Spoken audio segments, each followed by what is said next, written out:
What's up, everybody? We are here. I'm sorry that we're late. That's my fault. I just got to talking and You're late. yeah, I'm late as usual. We're here with Keith Kalfas. How you doing, Keith? What's up? How are you? Pretty good, What's man. happening, man? What's that? Jacob, what happened to your microphone? Like it went terrible, like in 2 seconds. Can you hear me now? Yes, sounds perfect now. Much better. Way better. Well, it's the guy with the fancy camera and the No, hey, microphone. Just listen. like canceled me out. Yeah. You know?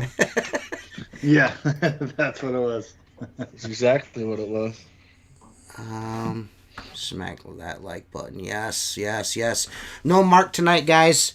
Mark's got something going on. He's too busy, so we're gonna try to do our best with Keith all by ourselves, without Granddad with us. Granddad not being here to keep us in line. Oh, Pa. Oh, Pa. Yes. Pa's not here. So, Keith, I mean, everyone, I mean, just about, I don't know, maybe just about every person that watches this podcast has requested you as a guest for, I don't know, the last 3 years. And then finally someone put us in contact with each other, and you were like, yeah, man, I would love to do that. So, I appreciate you coming on. Is Jacob using VHS? Yes, he is using VHS. He's using like an old convenience store camera, is what it is, from the 1980s. So, Keith, I mean, are you tired of the same old interview? I mean, I'm sure you guys. I mean, you talk about this stuff all the time, don't you? You have your own podcast, Yeah, right? I mean, there's a lot of different topics, and I Yeah. have a podcast, the Untrapped podcast, and I mean, I love it. This is my passion. I love cleaning windows, landscaping, making videos, doing podcasts. Mm-hmm. I mean, I think I got roped in on your YouTube channel. That's how I got roped in. I caught one of your videos just by chance, just because like we had like a convergence in our knowing of people, and I was like, oh, I'm gonna go seek this video out because of this one person. Then I see you, and I'm like, oh, this dude's pretty cool. So I start going through all your stuff, and you definitely are a busy man. There's no question about that. You are a busy man. yeah, and a lot of times, being over diversified for me is out of fear from growing up so damn poor. I was like, anything that I could do to make money or be secure. And at some point, you're so over diversified or have too many services in your business that you find yourself miserable. And so over the last 2 years, I've had to reach upstream and get some coaching, and because I was stuck on a plateau for a long time, and really, it's just not fun. But yeah, I have the opportunity and I guess the blessing of I have an older cousin that runs a company, and he's several light years above what I'm trying to do myself, and I would like to get there one day, but having him to go to and talk to and get advice from, and because I'll be like, I don't want to do this, and he's like, well, you must have all the money then, right? You know what I mean? And then you sit there for a second, and you're like thinking, you know what, he's right. I don't have all the money. You know what I mean? So, don't be afraid to do this. Don't be afraid to do that. If you reach a little higher, I mean, what's the worst what's the worst that can happen? You're gonna fail upwards. So, if you don't try, you know what I mean. If you don't take any swings at the balls, you're never gonna hit no home runs. You know what I mean? So maybe every once in a while, maybe you'll hit a home run. I don't know. I'm gonna be like Seth one of these days. Yeah. No, it definitely helps having people that are above you in business, because it shows you what you can do or what you may not want to do. You know what I mean? You can find out a lot from people who are more successful than you are. There's a lot of people a lot more successful than me. It's all relative, though. Yeah, it is all Yesterday, relative. I was just out doing quotes, and do you guys know Howard Partridge? I've heard of him. He was the keynote speaker at the huge convention Okay. in 2016. The guy's built a multi-million-dollar company, several businesses. He does coaching. He's a bit older now. He's probably in his 60 or something. Mm-hmm. I think he does $4 million a year in their carpet cleaning company, but he's been all over the industry as a coach and leader. And I'm in awe of watching. like, you can go on YouTube and watch these people that are just, astronomically successful. And Uh-huh. I think at what point, for me, lately, I've been letting my guard down and be like, all right, dude, I suck. I'm not as good as I think I am. I just want to listen and absorb from these guys, because I had a huge ego problem. And for the first like 5 years of my business, it was just pure survival and not be poor. And then I learned that not being poor isn't a good strategy to protect my family or build assets or anything like that. So now things have really come around, and they're starting to change. And it's like a tree can grow massively on the outside and bear fruit.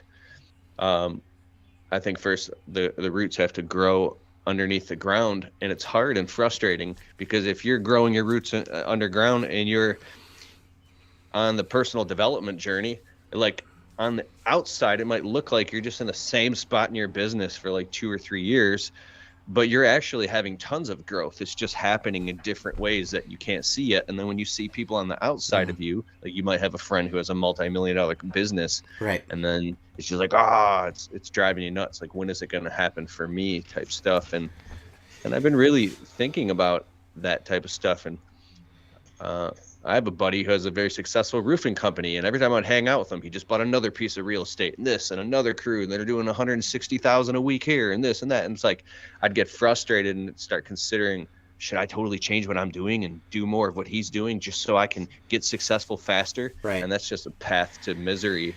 And I feel like when you just follow your heart, that old cliche, and do what makes you fucking... Sorry, can I cuss on here? Oh yeah.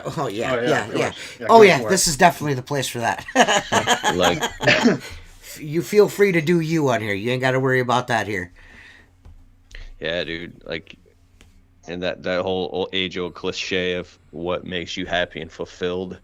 There's so many other forms of wealth than just money. But when you don't have any money and you're fucking broke, you think that it's got to be money. It's weird. It's like, money does solve a lot of problems that money can solve, but they don't solve marriage problems. Right. They don't solve a relationship with your creator. They don't solve... Will it make? Will it make those problems a little easier to deal with? Yeah, but in the long run, it's still gonna rot. It's still gonna go bad. If it's bad, it's bad.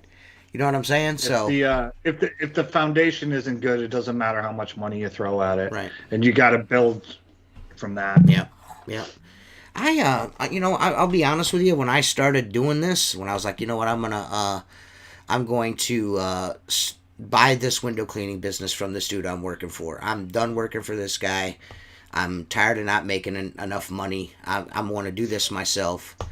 And I did it with that in mind. I'm like, I'm going to be I'm going to make all the monies. And then after a few years, it came to me as like, it's really, I'm doing the same thing I was doing before. And now it's just all the responsibility is mine. You know what I mean? The only thing that I've gained besides making all of the money is the peace of mind. You know what I mean? The peace of mind. You know what I mean? And the fact that if I need to go and do this with my kids, or my wife wants to go do, we can go do these things. It allows me, it's just afforded me to make my own decisions. And I guess that was really like the money really, it is what it is. You know what I mean? But for me, it's kind of like I'm able to lead the life I want to live when I want to live it. That's more valuable to me. You know what I mean? The quality of life. You know what I'm saying? So I didn't have shit neither. We had our children super young. I was 19. I was still in high school. You know what I mean? We did not start out the right way. You know what I mean? It was rough. Window cleaning, doing this has completely changed everything. But the stress of not having to worry about those trivial things, I'm by no means financially set for the rest of my life, but I'm comfortable, and I'm working my way to that other thing instead of just trudging. You know what I'm saying? Well, it's just That's making the best. small incremental steps. Yes. It's the hardest part, because like Keith said, you may not see the results for the first 6 months, for a year and a half, 2 years, but it's all part of it. You know, it's just like taking leaps that maybe you're not comfortable with, or kind of changing, you know, getting more system oriented. All that stuff can seem like a waste of time in the beginning, but makes a big difference. Yeah, I definitely need the systems. I need systems in my life. Everybody wants to know how many cameras you have. I'm thinking like 4. Yeah, there's 4 here. Yeah, he's got 4. He's got mad cameras. I told him as soon as he came on. As soon as he came on, I'm like, yo, best camera setup, These best. two. Yeah. I'm sorry. Keep going. No, you're fine. Best camera setup, best microphone since best sound since the since the podcast started. I would like to say. Thanks, man. I'm a camera gear junkie. I've always loved making videos. Right. I remember when YouTube first came out in 2004. Mm-hmm. There was like, I don't know, the first week there was maybe 50 or 60 videos on the whole platform, and I was like, YouTube, and I made an account, and I was vlogging back in. I remember I was broke riding the bus vlogging in 2004, and I was like, who in the hell would ever want to watch this? And so I never uploaded any of it, and then by the time I started my business in actually 2011, and I didn't make any videos until I got the business at least up to I don't know, about 100K, and I got it stable, and I got my clients, so therefore I could pay my bills, and then I started making the videos. That's some of the, but and still then I didn't know what the fuck I was doing. I was just excited. I was like, but I was already making videos before that, is my point. But then I was like, wait a second, what if I made videos about this? Because I had this huge epiphany of being stuck in dead-end jobs for like 15 years. Mm-hmm. And then all of a sudden, I was able to quit my job in 6 weeks. I started a landscaping business with no money out of the back of my wife's car, with some bags from Lowe's, a rake and a tarp, and I would trim people's shrubs with an extension cord and pull the weeds and then leave it by their curb. And some people would kick me out. Like, I would show up to their property in a car, and some people would get really nervous and send me away. And it was really defeating. And then the winter came, and I'm in Michigan, and I had no way to make any money. And literally the only thing I could find that I could afford to get into was window cleaning. Mm-hmm. And I didn't even know this whole industry, window cleaning resource, the events. Right. I didn't even know it existed. All I knew is that I was starving, and I went door to door with an eviction notice, knocking on doors, and I was able to build an entire a route. And then I got the window cleaning side of the business going, and I thought, because window cleaning seemed easy from the outside, but then when I got into it on the inside, I realized, and especially people's homes, man, so all these weird things I ran into, I started making these crazy ass videos, not knowing that some of them would get hundreds of thousands of views. I've been the laughing stock. I've had my videos posted on these forums, and people being like, this guy's fucking insane, and people embarrassed by the type of content that I post, because it's cringy, it's weird. It's like, what type of person would be that weird and post their failures? And but then I remember one time I posted a video that was very cringy, and there were a bunch of people making fun of me in a Facebook group, and then they sent it to like the leader of the group. What do you think about this asshole, this Kalfas guy? And then that guy, he saw the video, and he actually liked it, and he was laughing, and he got into it. And then I realized if I could help just a few people over that bridge of not believing in themselves and wanting to start a business, and maybe, like the people who watch my videos is like Joe's 24. He's got his fiance knocked up. He lives in a trailer or a 1-bedroom apartment, and he needs money now, and he's on the internet binge watching, looking for videos of how to start a business. He finds my videos, and I help him. So I'm like the startup guy, 0 to 100K, and I get in where I fit in. That's my niche. Right. And but there's a lot of people that have businesses that have even seen my videos in the beginning, that I might have even. They felt like they knew me, but they've gone on to have $1 million companies. And I run into these people at like the huge convention and the International Window Cleaning Association, these live events. Right. And people would be like, Kalfas, dude, I watched your videos when I was getting started, bro. Like, and I've even had people be like, what's going on? It's confusing. How come you don't have like a multi-million-dollar business now? You've been doing this for like how long? Like 8-9 years? What's going on? Right. And it's like, I had to come to Jesus moment where, although I am growing now, I didn't want to grow a traditional service business. I wanted to grow a media business. And so I've grown both now. And I love the ability to travel and make videos and also like do window cleaning. We have a client, well, we're swamped right now. We're booked out for 2 months already. Tomorrow we're doing a window cleaning job, inside, outside, track sills and screens. Same client that used to be $350 and now I'm charging them $500. We do their parents' house. We started out at $750. I raised the prices up to $962 each time we do it.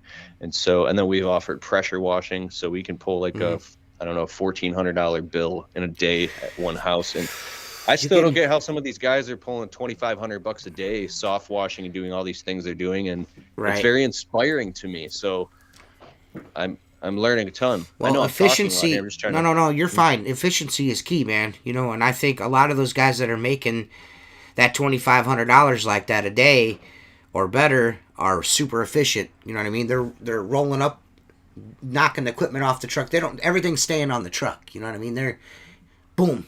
You know what I mean? They don't have to. They're not dragging shit everywhere. They're just whoosh, and done. Just like, you know, they're set up for it. Like I've noticed. Our other host Mark, who's not here tonight, built us these pure water skids, and you know, it's like a 50-gallon tank, a 12-volt pump, you know, a polishing cartridge for DI resin, and you know, it's got an electric motor on it, and a 100-foot hose reel. Am I right, Seth? Around 100 foot? I got 200. Okay, yeah. Seth's got 200 on his. I have 100 on mine, 150, I think.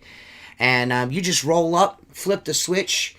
And boom, you're cleaning windows with pure water, just like that, instantly, bang. You know what I mean? So this shit it's all built onto the truck. With yeah. It's just a skid. You can pull it in and out of the truck as you need. Set it in a van. You just roll up, pull your hose out the back of the truck, flip the switch, connect it to the pole, and you're cleaning windows. And roll it right back up. I do houses like that now. You know what I mean? And I'm not. Awesome. Yeah, I can stack them deep. In the summertime, if they're exterior onlys, I'm stacking them deep. You know what I mean?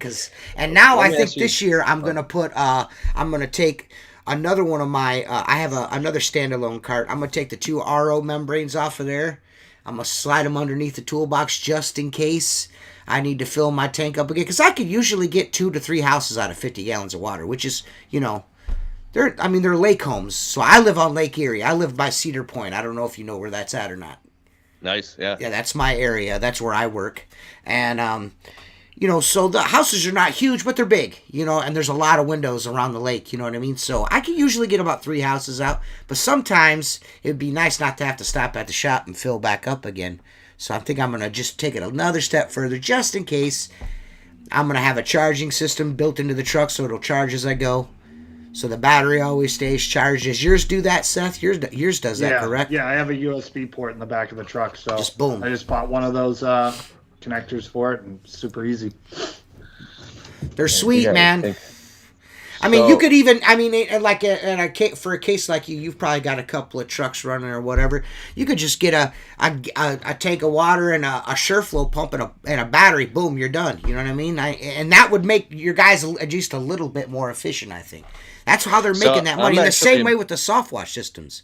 I mean, that's all boom. You know, just it's all self-contained. You flip it on and do your thing, and then you leave. That's how these dudes are making that money, man. I gotta do that, bro. Yeah. I mean, I'm embarrassed to say we had a job that was booked, and it was these older people. I told them, you know, make sure your water spigot's on in the beginning of spring. You sometimes can't get water. Right. Your water's still off. And I sent my guy out to clean windows Monday, and one of the houses he had to leave and reschedule because he couldn't get the water on, and the people were old, and so either. I mean, I've gone into people's basements to turn the shit on, but you could just eliminate all that and mitigate all that by just having it right on the truck, right? Yeah. And you would be surprised how far 50 gallons of pure water will go. Especially, I mean, you can't lean the pole up against the house and walk away and, talk to your girlfriend on the phone and be like, hey, stop calling me, I'm at work. You know what I mean? You got to shut her down. But if you're conservative, and I mean, I'm assuming your guys have experience, so they know how to clean a window quickly and efficiently. That's the way to go, man. They're awesome. I know Seth loves his. I know Seth is knocking out those 6/6s all the time. Yeah. Doing the makes thing. My life a lot easier. A lot easier. That's another issue I've ran into is like I got an Ettore Aqua Clean 45 foot, and then what is it, a Tucker brush with a Gardner 27-foot Extreme. Mm-hmm. That one's a lot lighter weight. Depends on what we're doing with it, but this Tucker brush is maybe like 16 inches. Mm-hmm. And so we're using these pencil jets because I don't like the rinse bar. I like the pencil jets for some reason. The rinse bar kind of like spatters like the top. It spatters the top, and they are super duper fragile. They're very fragile. Okay, so I'm not the only. They're super fragile. Certain houses don't have the water pressure I need, so then I went to Harbor Freight and I bought like a little pump and I'll hook it up to a battery. Yeah, just boost it. But I don't like doing it. So what I mean is some of these mansions that we clean. The panes of windows are up to 6 times the size of an average window. Right. So I would like a bigger brush with 4 jets instead of 2, things like that to speed up. Because when you're right. So how do you get around that? Do you guys use bigger brushes and more water pressure? No. Well, I mean the water pressure stays the same. Yeah, I mean we're at 5. I mean for me, I'm at 5.5 gallons a minute pump with 90 psi. So I have consistent flow up to. 7 stories is dicey, but 6, I'm consistent flow at about 6 stories with it. Yeah. So it changes. Wow. So I mean, what I do here, I mean, for my guys is I have a big 275 gallon tank where I make all the water, and then they just pull up in their trucks and we just load the water in, and we pump it from that, put it in their truck, and they're gone in 10 minutes. So it's just and you got that's gravity fed too, right? You built it up high. Did you put a pump on it? Yeah, I put a pump on it. Oh, okay. Yeah, I just grab one of those cheap Ryobi pumps. Oh, okay. I mean, you're only pumping water through it, and I have it's in the shop, so I have an outlet, so it's super simple. Yeah. Do you we sell most of our? I'm sorry, unless it's over $1,000, we sell all the window cleaning jobs over the phone through looking at Zillow or Google Earth. We can rotate the house. I got square footage based pricing. All of it's just pretty cut and dry, especially in our service area. A lot of the houses are cookie cutter, but so we can collect payment over the phone or the customer pays online. But I want to train my employees to communicate with the customer, have the customer sign on the spot, and collect payment from them, and just try to get as much of that administrative work. Because I feel like I'm buried in administration. What type of stuff have you trained your employees to do? Like, what CRM do you use, and how are you getting the administrative side off of that monkey off your back, and more on having the employees be accountable for everything that they're doing, so you're not cleaning up anything after them? That's a question for Seth. Go ahead, Seth. Okay. I use Customer Factor. It's just what I'm used to using. And then I've been a Customer Factor customer since the beginning, so I've been a customer. Like I'm never gonna tell anybody how much I pay monthly for the Customer Factor, but because they've never raised the price on me. We were literally maybe like one of like 10, the first 10, 20 people. So continue, Seth. Go ahead. But so I hired an office manager / salesman 2 years ago. He came from like the corporate world of doing government contracts for Verizon. And so when he came here, he implemented a lot of systems that he had used there. And my guys are basically in charge of making sure the work is done right and then collecting payment at the end of the job. I don't really give them any.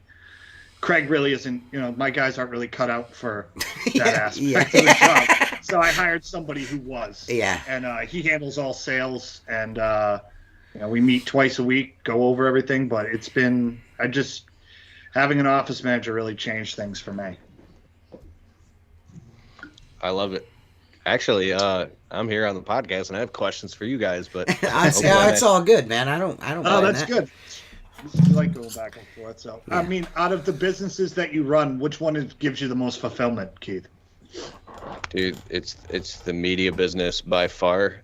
In the last 24 months has eclipsed my service business. And so there's this theory of cross-pollination. When you take skill sets and insights from totally different industries and then you pollinate them into, different industries, you'll get, like, let's just say you have plumbers, and then you take somebody who's in technology and bring them into plumbing. This is what you're seeing happen with like things like Customer Factor and these different apps.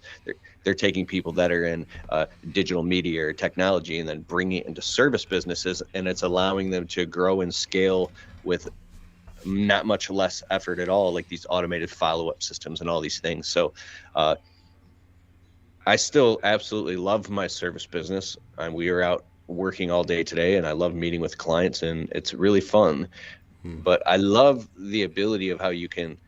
I always had this frustration working all these dead end jobs growing up, and I was lied to. Like, if you can work more hours, you can make more money. So I would work 3 jobs. Literally, I was working 3 jobs. And then when I started my service business, I was working 90 hours a week to the point where my wife was crying and wanting to divorce me and shit like that. And then I would always use this excuse of, work is the perfect excuse. Throw yourself in your work. And so I was like, how do I leverage myself? So I started trying to hire employees, and then I realized I didn't know what the hell I was doing. We've come a long way though with that, and I'm surprised how long it's taken me. But with the media business, you can clone yourself by making videos. So let's say if you did a sales pitch or a presentation and you built rapport, you just build a relationship with the customer by walking around their property or talking to them on the phone 2, 3, 4 times. They feel like they know you. They want you to clean their windows forever, hopefully. And no one's gonna care. If Mark was here, I'm gonna say this because Mark's not here, and Mark would say this. Nobody's gonna care about that business the way that you care about it, and no one's ever gonna sell it the way you're going to sell it. It's never going to, you know what I mean? And like you were saying earlier about, I want my guys to do this, I want my guys to do that. Your guys, I know when I was an employee, I just want to do my job and go the fuck home. You know what I mean? I just want my money. I just want to go home. I don't want to do all this extra shit. No one's going to, I don't think there's ever going to be a time where, unless one of my kids blossom into something that, and I'm not saying they're not now, but the salesman that I am, and I'm not saying I'm a good salesman, but I'm a people person, and I get along with people, customers pretty easily. I can usually develop a rapport with a person pretty quickly, you know what I mean? And I'm not saying I'm a good bullshitter, but I'm easy to talk to, you know what I mean? I feel like I'm approachable, and I don't know if you can put that in a bottle, or I don't know if you necessarily, if I could teach that, you know what I mean? If I could teach someone to care about my business as much as I do, you know what I'm saying? They're only going to care about it so much, you know what I mean? And no, you know what I mean? No matter what. So that's why I think when you break it into parts, you can get someone to care enough about a specific part. Right. And if you do that, it changes it, because you're never going to get someone who thinks the way that you do. Yeah. If you can get parts of it. Yeah. So maybe one day I'll be able to find somebody that can clean windows the way that I do, and then maybe I can find another person that can sell the jobs like I do. Is essentially what you're saying. You just gotta. Yeah. Pretty much. Just gotta. You gotta spend those first round draft choices the right way. You know what I mean? Mm-hmm. You don't want to be the Cleveland Browns or the Detroit Lions of draft picks. You know what I mean? You want a solid guy right out the gates. Definitely. I'm getting a lot of insight from this because we're all in similar but different stages, it seems like. Mm-hmm. And so this fascination I've had a lot, especially this year, is the biology of belief. How when we have an experience, our personal life and our business, that experience is reinforced by our habits, our actions, these patterns. We get haptic feedback from our involvement, our relative experience that reinforces our beliefs, like what you're saying. Mm-hmm. But if there are other people who have done it, who have built, I don't look. I just looked up Elon Musk collectively through all of his businesses employs around 100,000 people, and think about how many of those people actually care for real and are very passionate about it. So wherever something's not true for me, I know it's true for somebody else. So it's making me question myself and saying, well, what percentage? Because I used to think in like black or white or all or none. I'd have this very this thinking that was very final, and then it would put me in a box where I'd feel stuck. That's where I was on a plateau. But I'm starting to say, what percentage of what I'm thinking right now could just be just what I'm believing, and I'm reinforcing it? How can I objectify and step outside of myself and look at someone else who has done it? How are they thinking? How are they behaving? What are they doing? Why does it work for them? But I say it does, because I used to get so pissed off around certain topics, especially just the issue of hiring employees. I would get triggered and get angry because I've had employees back a truck into another truck, smash something, damage property, found drugs in one of my trucks. I'm starting to get a little triggered right now thinking, because the amount of liability. Have you ever had anyone go into a multi-million-dollar lake home, take a shit, and leave it in there? Have you ever had that happen before? Have you ever had a lady call you from her vacation home and say, I would just like to know who took a shit in my toilet and left it? Yes, I'm that guy. Yeah, that was awesome. I had a guy work for me for 4 weeks, fake an injury, claimed for 7 months, and then sent me a video of him wearing my shirt and cutting it down the middle with a new window cleaning shirt underneath it for a different company. And he sent me that. He worked for me for 4 weeks. Sometimes you just get them. You get them wrong. It just happens. That's excellent. I just had to share that with you, man. The employee back in the truck into another truck would definitely suck. But it's not the same level of cost versus reward thing. You know what I mean? But talking to some sweet old lady about some dude dropping a huge log in her toilet and leaving it for like who, and she, it's an island home, so it's not like she's there every day. She's like down south, and that she comes up here, and she comes into her house after and there's a log been floating in the toilet for a week. You know what I mean? It's real stanky, and then so the windows are clean. He left the back door open. It's just it's crazy. That type of stuff,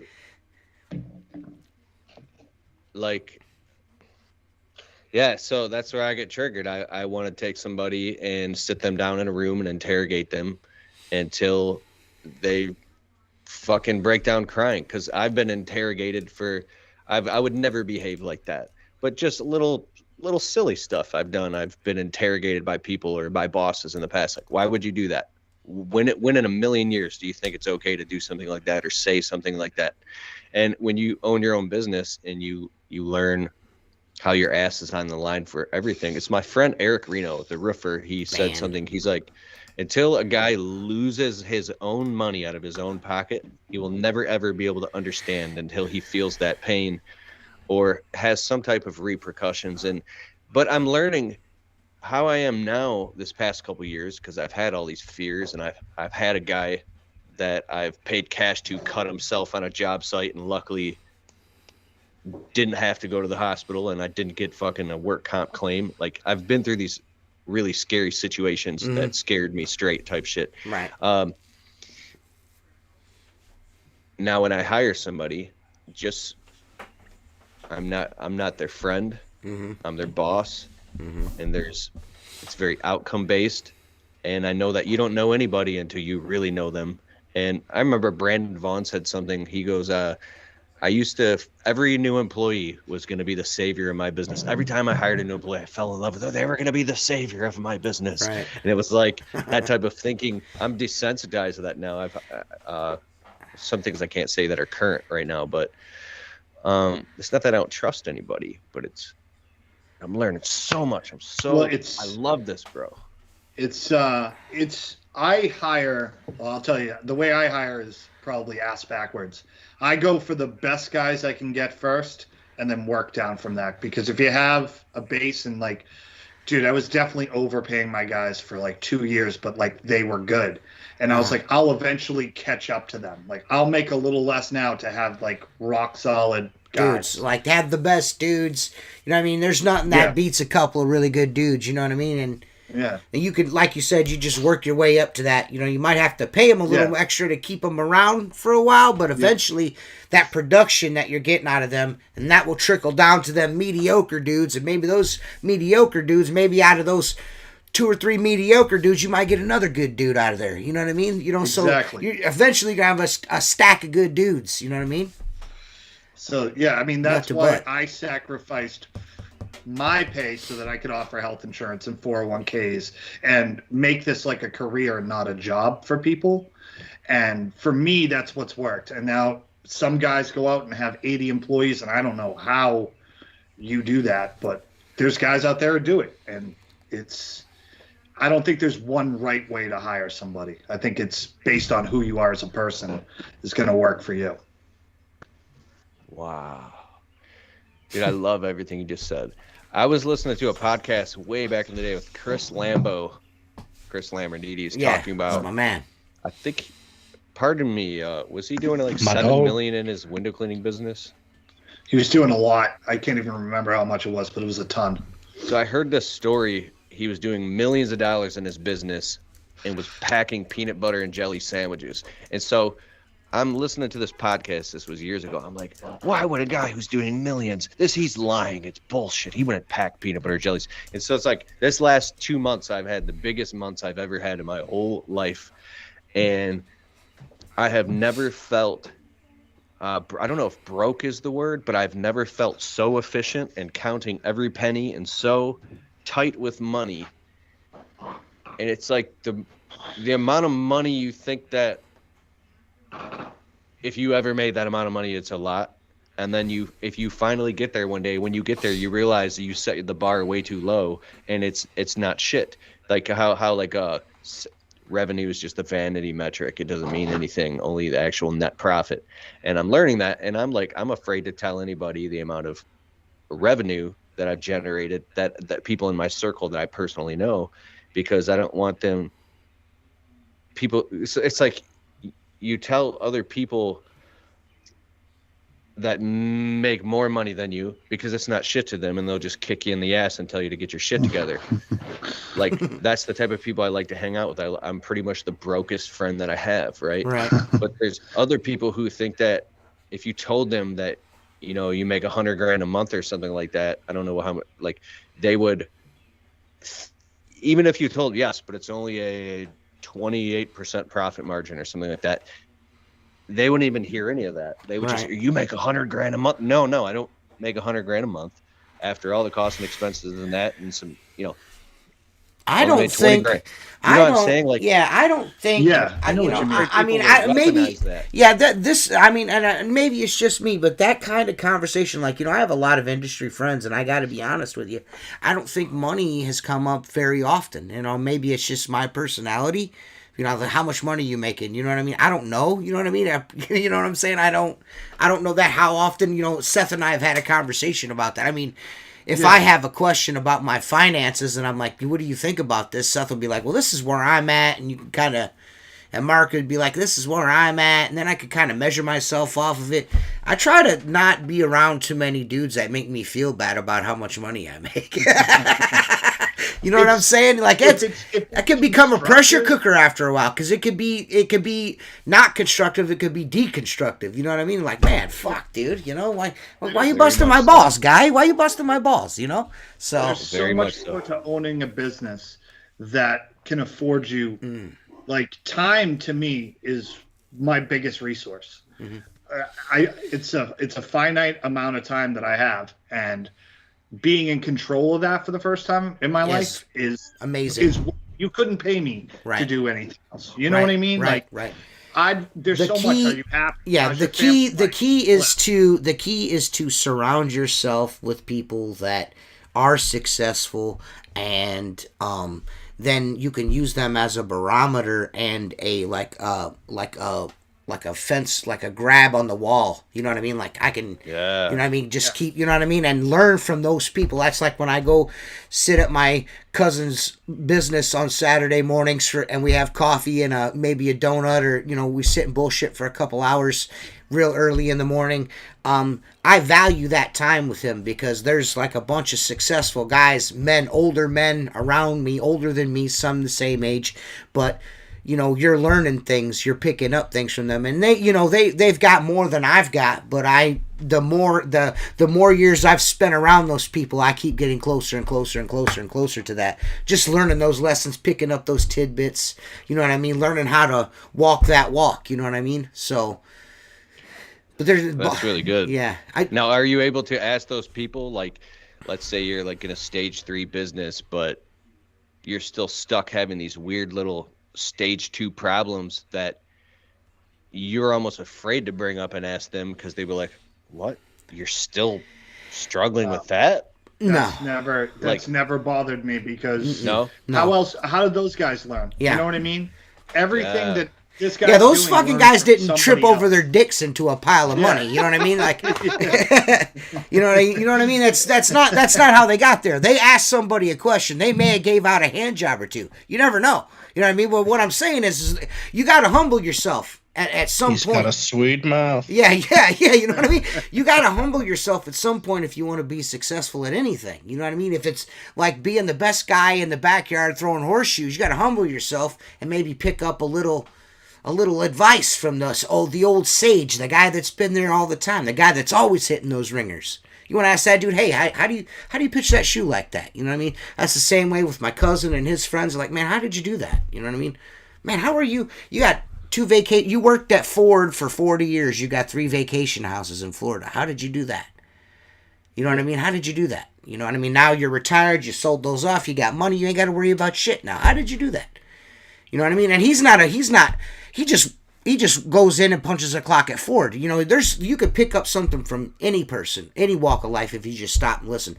Close your mouth. You listen. You got two holes for listening and 1 for talking. You know what I mean? There's a reason for that. Yeah. You know what I mean? There's a reason for that. So keep your mouth shut. And let those ears absorb. You know what I mean?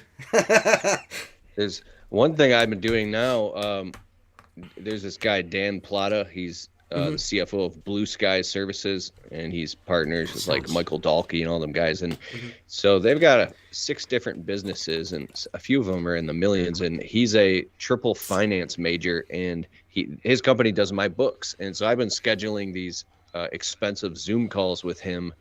But we're actually kind of doing a trade because I've gotten really good at social media marketing. So we're doing a trade. I would pay either way because what I'm learning from them is insane. But we're going through my P&L statement, and we're dialing in the production rates and the man-hour rates and finding out exactly scientifically what needs to be done in my business to achieve X, Y, Z, and kind of reverse engineering it from where I need to be, because part of me feels like I'm in handcuffs, and it's frustration, and because it's lack of clarity. So what we're getting now is clarity. I did a 3.5 hour Zoom call with Joshua Latimer over the winter. We got a lot of fucking clarity, and I noticed that when you get clarity, then the fear and anxiety can actually go away a little bit because you actually have a target.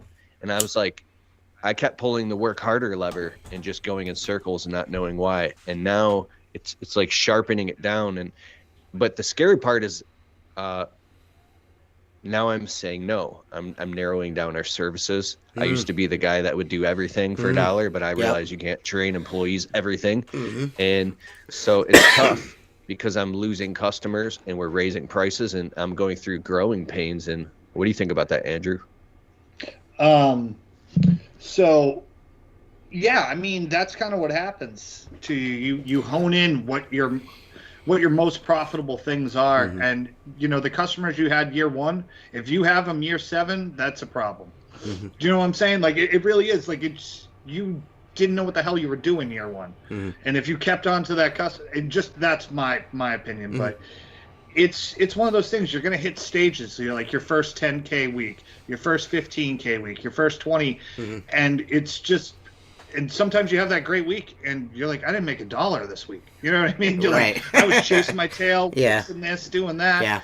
And it's finding wherever your ride line is, and just go with that. You know what I mean? Right. Like, it's hard. I don't know. Hard to explain because everyone's at different stages, and it's just what works for you, what's your demographic. Right. where do you live? You know, Right. all that stuff matters. Right. It does. It does. So what works for Seth may not work for Keith, and what works for Keith may not work for TJ, and what works for TJ may not work for Jacob, and so on and so forth. You just got to take the parts, not so much the blueprint, but like have the blueprint, but maybe step away from it a little bit. You ain't got to get on it with a microphone, a magnifying glass, but you kind of make your own way through it. You know what I mean?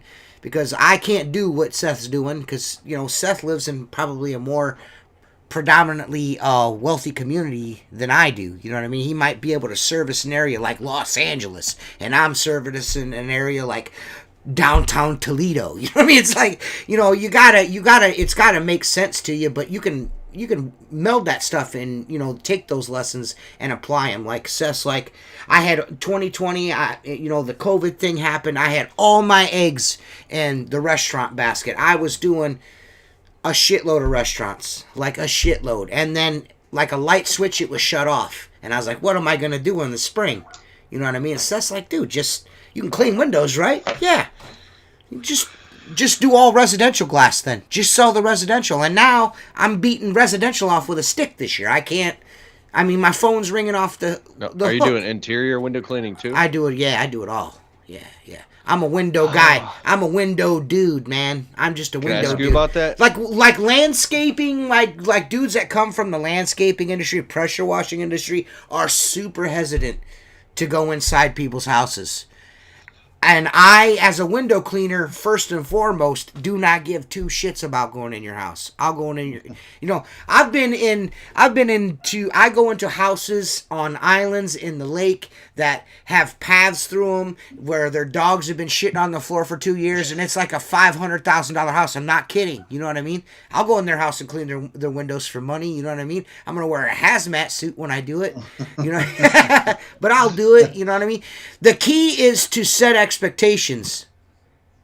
When you talk to somebody and you go to their house and you see they've got the knickknacks piled to the ceiling and they've got this in the way and that in the way, if it's an elderly person, I'm most likely going to accommodate them and help them move things. But most of the time, it's like, if you get this stuff out the way, I'll do this. We need to make sure this is out the way, that's out the way. And 9 times out of 10 people will do that because they want their windows cleaned. Because, there's a guy here in town. He's I guess you'd call him a hotelier. He owns a shitload of hotels up and down US 250 right here.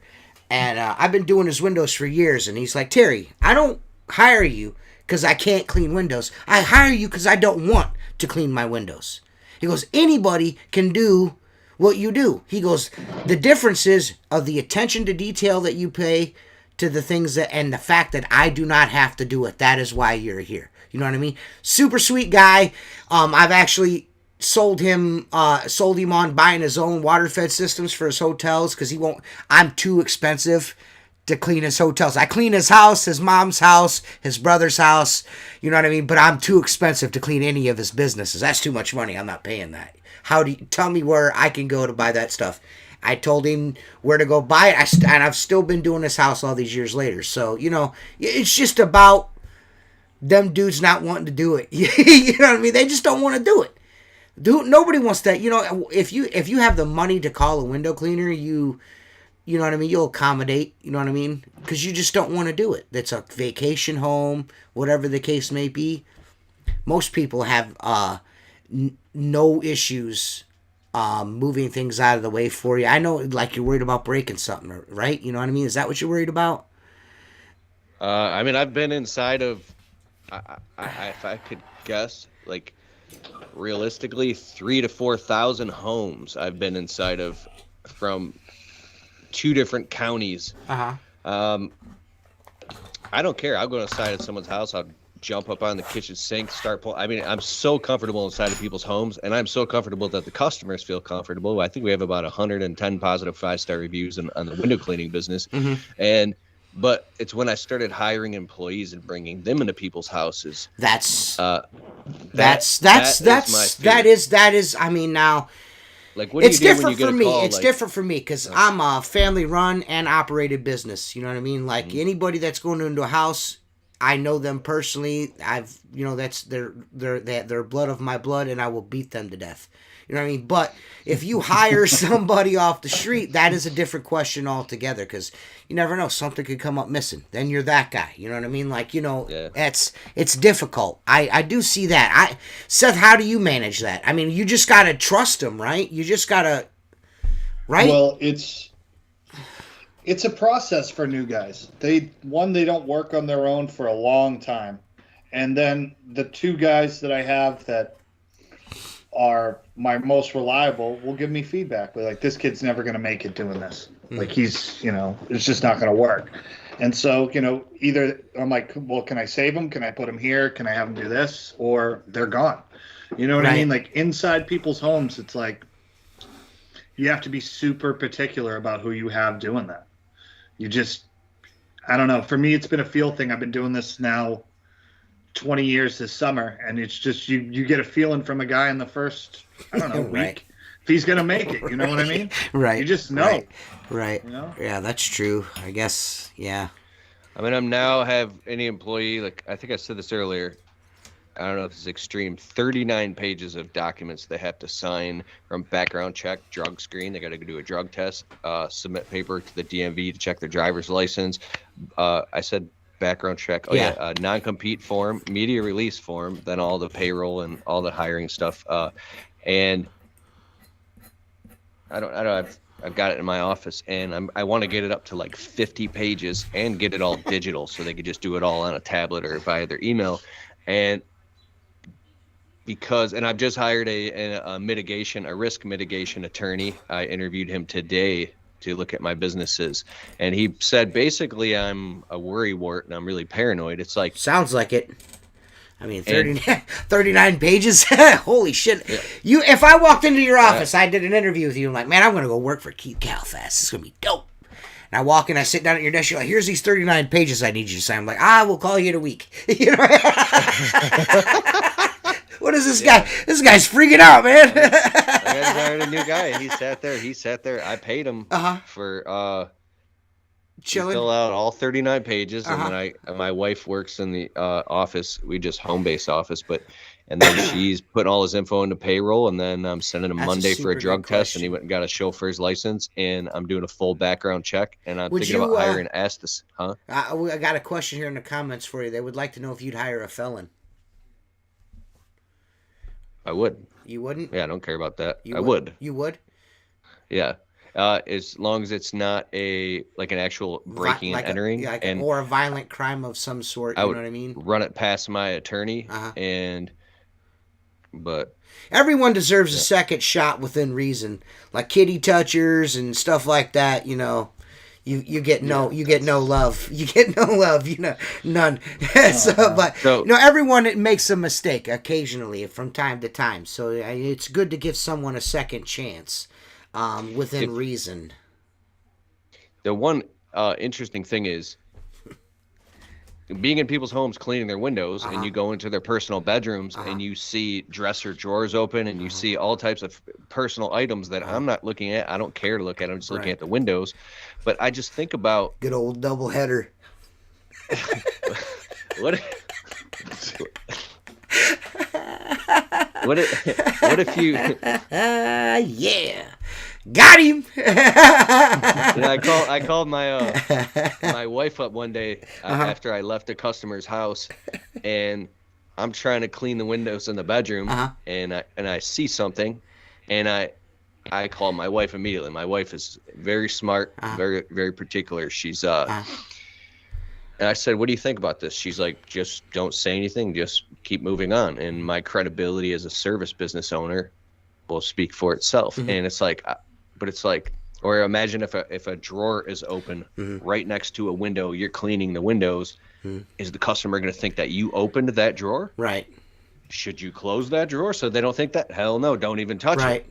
And it's like, so I'm just like a paranoid type of person, because I think it's such a big responsibility going inside of people's homes, especially the things that they pull out of a hat, like accusing you of scratching their windows, even though you've done a pre-trip inspection. Getting accused of scratching a $50,000 hardwood floor and getting a call from their attorney. I paid $500 just to have a professional furniture medic come and repair a single tiny hairline scratch on a hardwood floor where the customer still wasn't happy and wanted me to replace his entire hardwood floor, which I didn't, and he finally let it go. I've had another customer accusing me of replacing $30,000 worth of windows over some little tiny scratches that he thought my soft microfiber mop did with a rubber squeegee. I don't even use razors in the business at all, and I notify the clients of that. We can't clean chemical stains. We can't peel paint off the windows. We don't do that because we don't use any razors.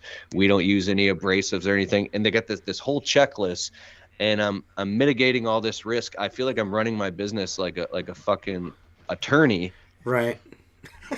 With every single customer crossing every T and dotting every I. And even when I give customers quotes, I'm standoffish. I'm analyzing their body language and everything, and I'm waiting for. Man, I gotta be honest with you. I don't know. Like, I honestly, cannot wrap my head around your mind frame.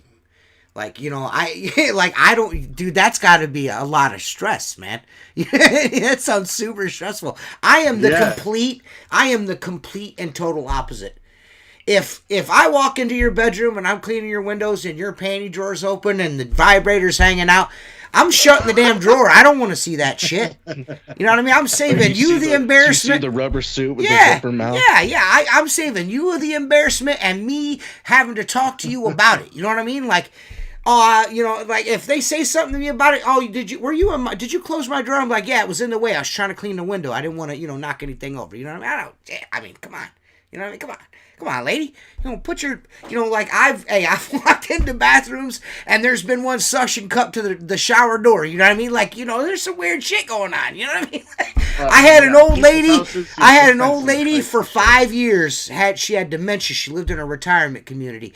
I've told this story on the podcast before. Every time every season for the last 10 years, I've done this retirement community. I go out, she sees the truck go through the neighborhood, and I swear to you, all 5 years in a row, Keith, I go to her house to clean her windows, she'd stand in the living room, butt naked. Every single time. I've told this story on the podcast for 5 years. I mean, she passed away, but she got a kick out of it. You know what I mean? Like, you know, people are weird, man. You know, you just got to let them be weird, you know? And I don't. Wow. If that happened to me again, I'd be leaving, documenting, calling my lawyer, and instantly. I saw somebody naked. We need to sue her. I'm getting a claim right now. Yeah. This lady, she's got 5 windows on the back of the house. We did her windows for 4 years. Mm-hmm. We had, she lives on the beach. We had a storm come in last November with 100-mile-an-hour winds. Mm-hmm. So she's got some pit marks from the sand. Uh-huh. You know, calls me. I'm like, okay, you know, here's my insurance. Give them a call. See what happens. Mm-hmm. You know, it's just like, she's like, well, it's $5,000 to replace the glass. I'm like, we're not going to replace it. I'm like, call the insurance company. They'll handle it. The adjuster calls me. It happens once a year, every year. Something happens with 95% of the time that stuff just gets handled. Mm-hmm. You know what I mean? Like, they're going to look at it. Like, I just don't stress about things I can't control, because I had a couple. If I did that, I'd be a wreck. Right. I had a couple, you know, I had a few starting out. You know what I mean? I had a couple, you know, like one lady was like, you broke my ceiling fan. I mean, this ceiling fan's from the 1970s or something like that. Can you dust my ceiling fan? I'm like, man, that doesn't look too good. Oh, I want you to clean it, or don't do any of it. All right, fine, I'll clean it. The fan blade breaks off. She flips out. I mean, mind you, this is like a Dollar General fan she bought on the floor for $20. They get a pallet of them at Dollar General. She bought, you know, the whole house matching baby blue with flowers ceiling fans. You know what I mean? And I gave her my information. She was steadfast. I want to replace this. That's it. Her son calls me. He's like, dude, you're not replacing this fan. He goes, you're not calling the insurance company. He goes, I don't want to do none of that. He goes, my mom is crazy as a loon. He goes, I appreciate you coming to her house and cleaning her windows and dicking with her. He goes, she is neurotic. Don't worry about it. Don't even sweat it. You know what I mean? And then on the other hand, there's a guy that tried to get me straight out the gate. My first year in business tried to get me with scratches on brand new construction glass. And like new construction, the outside of the windows were beat. So I go there. His wife, when we get there, his wife is out back with a putty knife and water, knocking concrete off the glass. What he didn't know is I was like, I was smart enough to say something to her. And I was like, hey, listen, I'm going to take a picture of this if you don't mind. She's like, okay, that's fine. I took a picture, cleaned the windows because she wanted me to. Her husband calls me a week later saying, you are replacing all my glass on the backside of my house. You scratched it all. And I'm like, listen, guy, I got this video here of your wife knocking the concrete off the windows with a putty knife. That's not going to work. You just you gotta watch yourself, man, with these peoples. You gotta watch yourself. But every once in a while, you get that one. You just, there's nothing you can do about it. There's nothing you can do. You know what I mean? See, it's the cost of doing business. You fucked up. You gotta pay for it. What can you do? You know what I mean? Is what it is. Keith's got his lawyer on speed dial. You know what I mean? Like, hey. I can understand the mentality sometimes, though. I grew up. My dad owned a business, and he was that way. And I think watching that was stressful for me. Like, I was just like, I'd come help my dad, and he'd be like, oh, I'm like, I'm gonna be the exact opposite of that. I'm like, I can't. I'm having a heart attack, and I'm 14. I'm like, I just want to make enough money for my Mountain Dew to go to Blockbuster. Yeah. So I could chill out. Yeah, you're stressing me out, bro. I think watching it just was like, I can't. You know what I mean? Yeah. At the end of the day, it's going to get resolved. And like, I'm interviewing a guy tomorrow. I know 95% sure that he's going to come in. I already know I'm going to hire this guy. It's going to end with a handshake and be like, send me over your license and this, and let's go. Right. You know what I mean? Like, I don't know. I operate like on feel. I don't know if that's right or wrong, but that's how I'm the same way, dude. That's how I sell jobs. That's how I do, just based on feel. Like, if I interact with you on the telephone, I gotta be quite honest with you. There may or may not be an asshole tax on there. If you are super annoying, it's gonna be a little more expensive. You know what I mean? I'm just gonna be honest with you. If you call me 4 or 5 times about the same job we've already spoke about, I'm probably gonna, charge you a little bit more. You know what I mean? Like, sorry. You're probably gonna, you know what I mean? I don't know. That's just me. I'm the same way, man. It's all feel. It's all feel for me. So, Keith, I do have to ask you this, man. Like, you're doing a lot of lawyer talking and a lot of business talking and stuff like that. But what does Keith like to do when Keith's not doing this? I mean, is this all Keith does? People ask me that all the time, and for the most part, if I'm not constantly working, right, or doing a Tuesday night date night with my wife, I go into panic if I'm not working. Right. I work from the second I wake up till the second I go to sleep, and sometimes I wake up in the middle of the night and work, and I don't know. I was so broke for so long that I'm afraid if I don't work, that everything's gonna fall apart. Except for Tuesday nights. Last night, I go out to eat with my wife, pop popcorn, watch movies, hang out, and that's the one excuse that I have, because I know without that, I probably wouldn't have a wife. You remind me of my cousin. My cousin is that same dude. Like, if he's not working, there's something the matter. You know what I mean? Like, this dude won't take a breath to go to the doctor. Nothing. It's all about, work all the time. So like, I want to build assets. I want cash flow. I want financial stability and security. Mm-hmm. I literally just spent $591 on My Patriot Supply freeze-dried and storable food. I'm building a survival garden. I got a water filter. I like it, man. Yeah! I'm buying silver. Nice! He's a prepper too, guys. I'm kidding. Not a crazy prepper. Hey, I want to actually, Jersey from WCR Nation has a question. Question for Keith. What's your favorite mic for podcasting, and what is your favorite camera? Don't even get me started. I mean, so I would like to know too. If you give me a second, I'll plug in the. Can I switch cameras on Skype live time? Yeah, you can do whatever you want. You've been doing it the whole time. Just do your thing. Give me a second, I'll show you. I like this.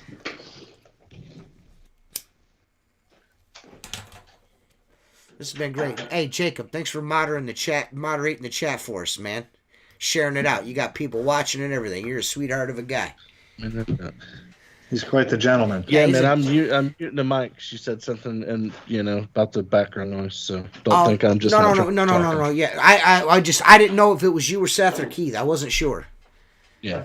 Well, I just muted the mic, so hopefully it went away. So Oh, you're good to go. Yeah, everything's fine.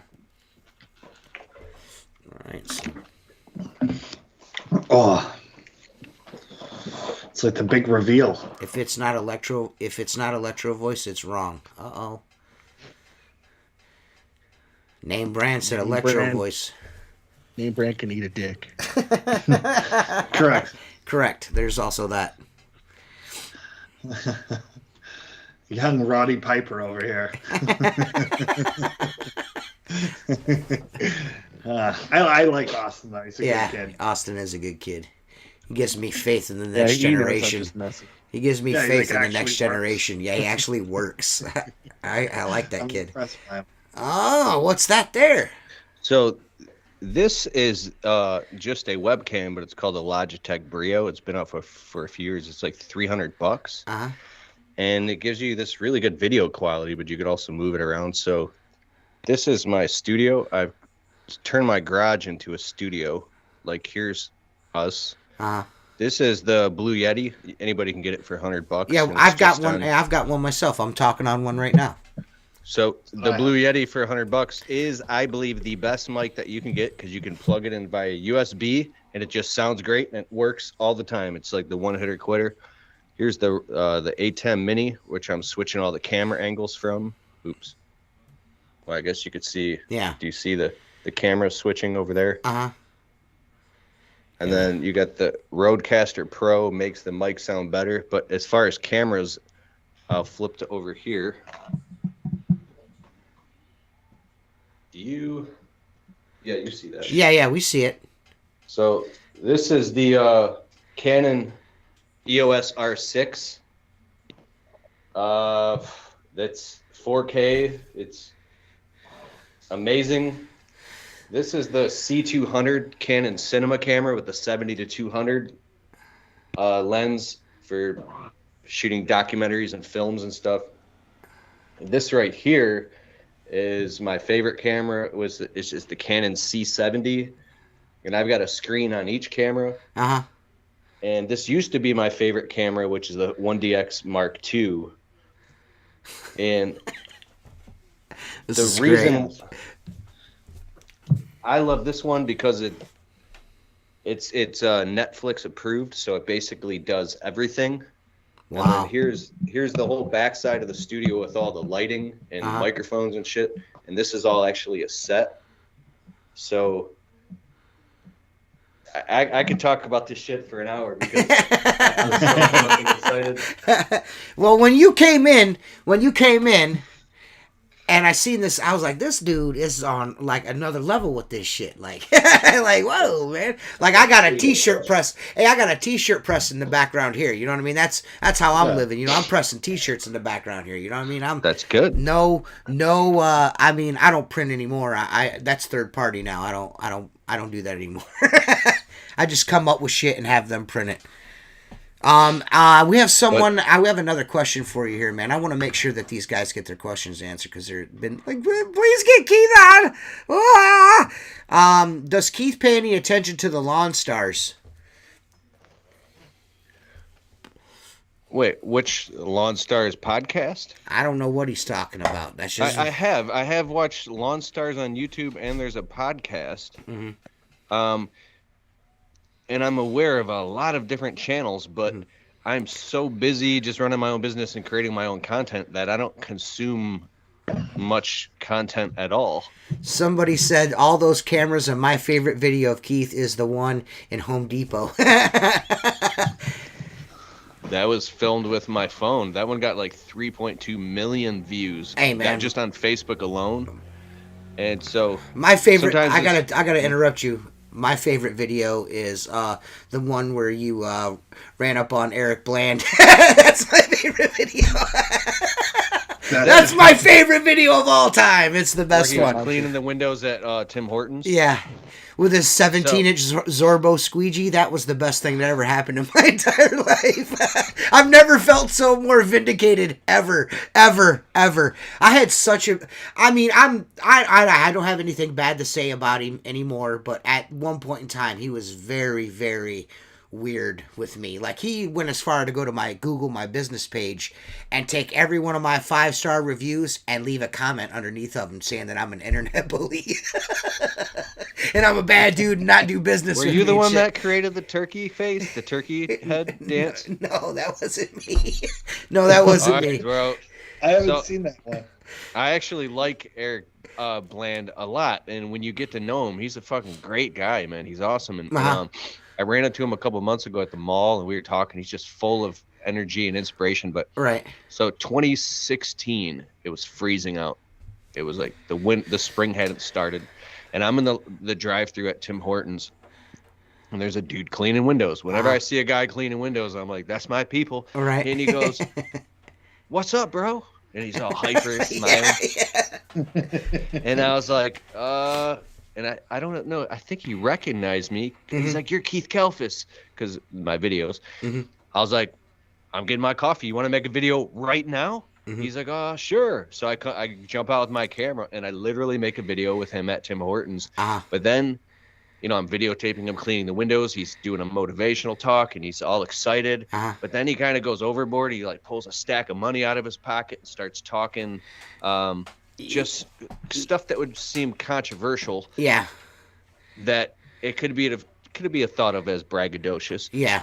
And when I'm editing the video, I'm like, fuck, I should edit that part out where he takes the money out of his pocket, because maybe it wouldn't be proper to, And so I put the video out. It gets like 52,000 views, and within a week, everybody's talking trash about him. He became, for like 1 month during the winter of 2016 into 2017,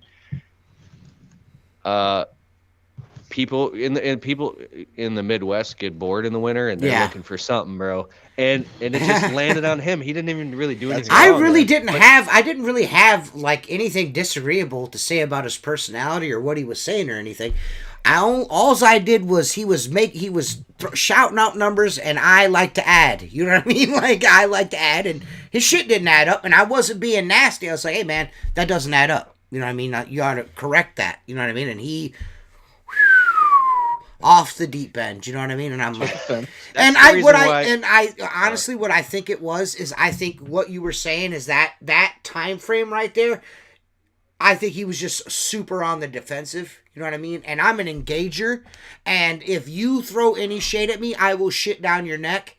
Just ask Perry Tate. I ruined his ass on the internet. I didn't want to do that with him. Because I honestly didn't have anything bad to say about the guy. It was just, your numbers didn't add up, and then you freaked out on me, and then you went to my business page, which and no matter how much I dislike you, I would never do that to you. I would never fuck with your the money you're putting food on the table with that reputation. I would never fuck with that. Never. Not over something on the internet. You know what I mean? So I was very stern. Let's just put it that way. There was it may or may not have been a threat, because I live in Sandusky. I have family that lives in his town. Like, half my family is from Michigan.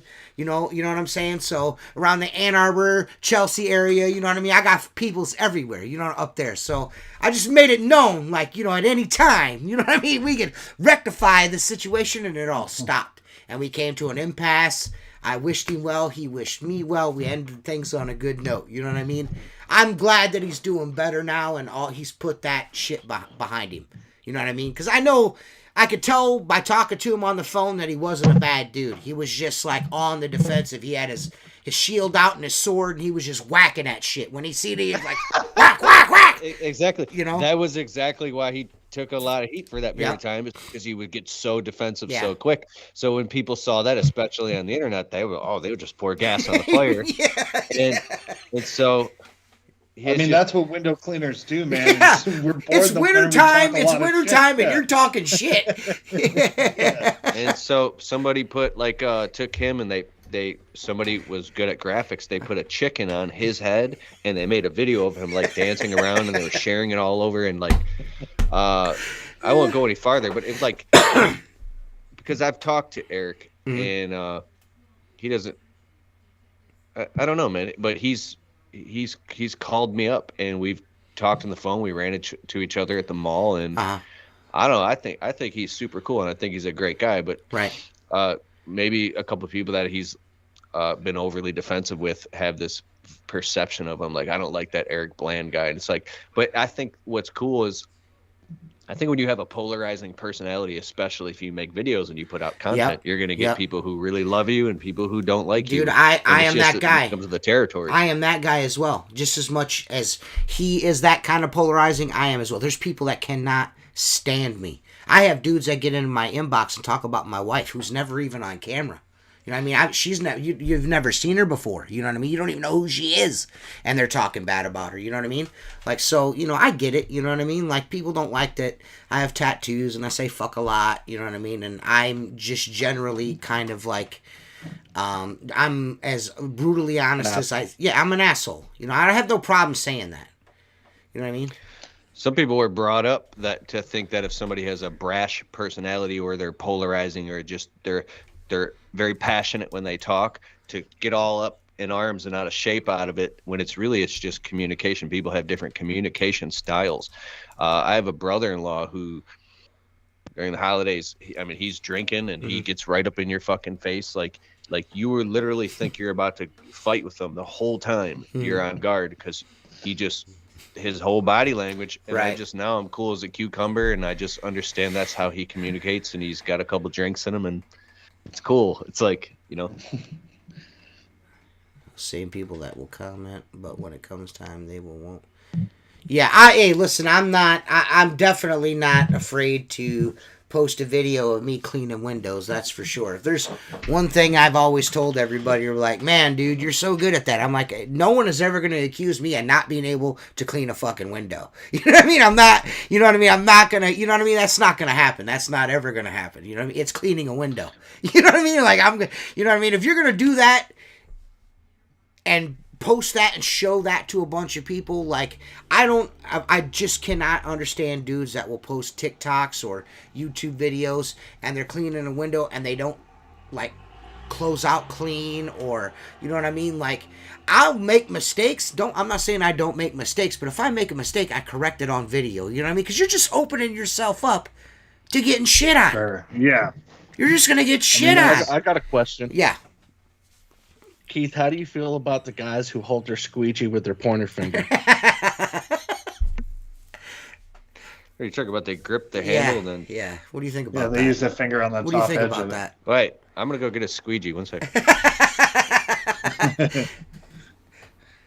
If you guys had to do a squeegee death match, what squeegee as a weapon would you choose? I would choose a classic Sorbo Cobra channel, 18 inches with an Unger 45-degree ninja handle with the swivel lock on it. Come get you some. I'll take on all comers. Especially pole work. 8-foot pole work, I got you all day. I got you covered. Come get you some. Yeah.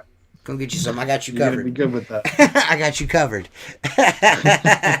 I'm ready for the death match. You know what I'm saying? I got you covered. I feel like you're dying, not me. What about you, Seth? How about you, Seth? Yeah.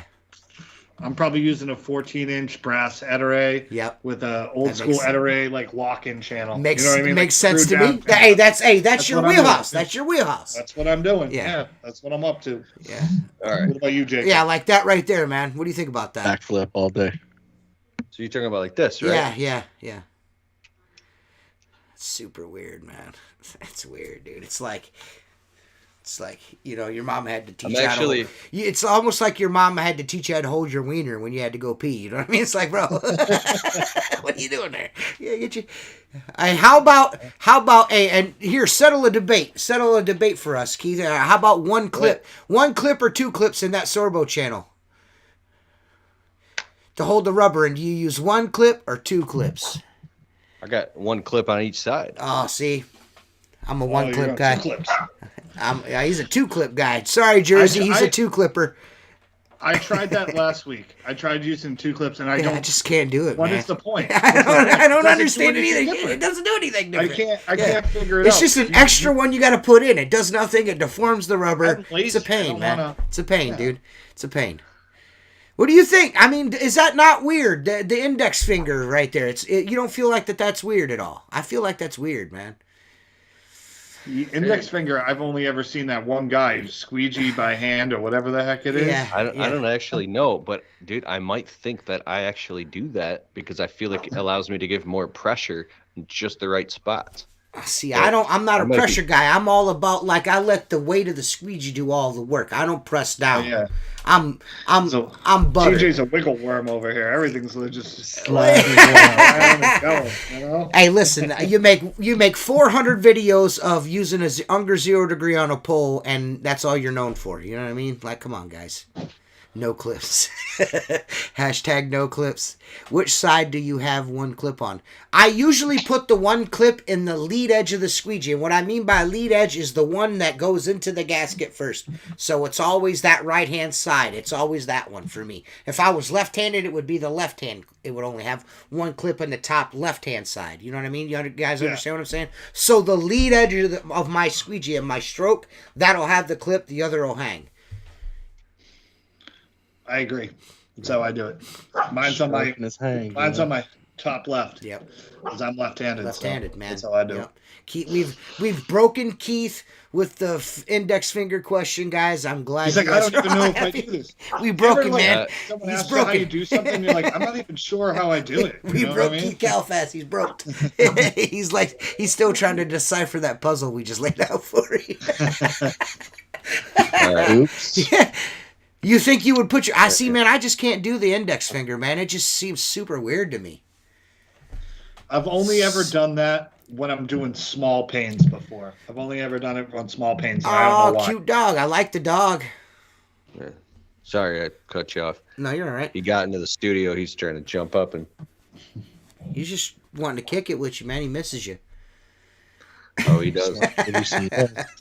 Do you still? I mean, I'm assuming you're still the lawn care, the window cleaning. You're just firing on all cylinders right now, Keith. We got rid of lawn care a long time ago. Really? Taken years ago. I mean, Really? we do mostly landscape maintenance and Okay. ornamental tree trimming and pruning. We do installs, and then we also do window cleaning. We've gotten rid of interior window cleaning as of COVID, but we still go inside of people's homes that have been grandfathered in, and the higher ticket jobs, like the job we're doing tomorrow, and we get this one. But yeah, I'm thinking about investing in just an all-out window cleaning van and getting it vinyl wrapped and hiring a rock star or paying them 25 to 33% to just go bang them out without me.